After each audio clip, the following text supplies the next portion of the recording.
Penelope, being near enough to hear him, spoke out sharply to her maid.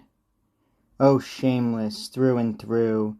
And do you think me blind, blind to your conquest? It will cost your life. You knew I waited, for you heard me say it, waited to see this man in hall and question him about my lord. I am so hard beset." She turned away and said to the housekeeper, "Your enemy, a bench, a spread of sheepskin, to put my guest at ease. Now he shall talk and listen, and be questioned."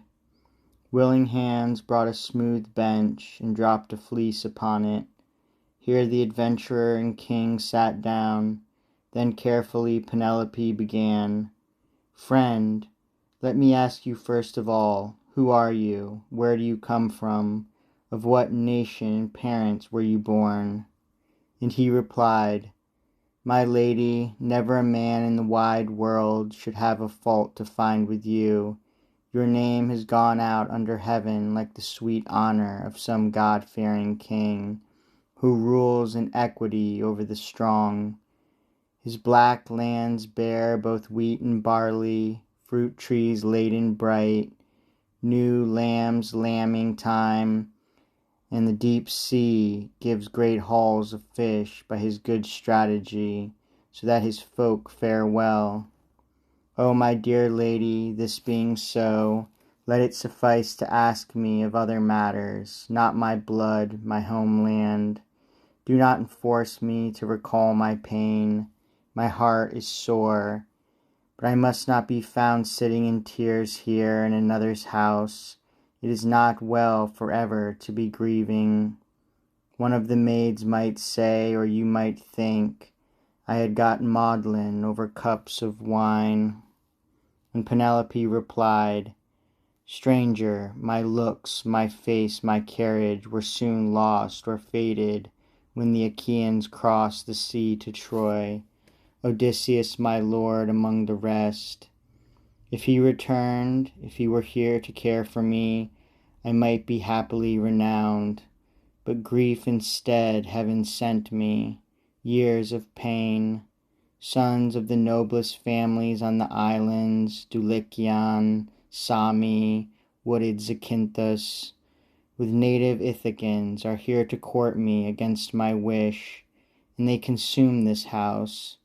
Can I give proper heed to guest or suppliant or herald on the realm's affairs?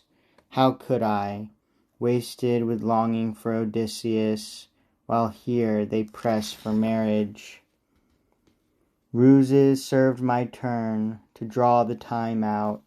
First a close-grained web, I had the happy thought to set up weaving on my big loom in hall.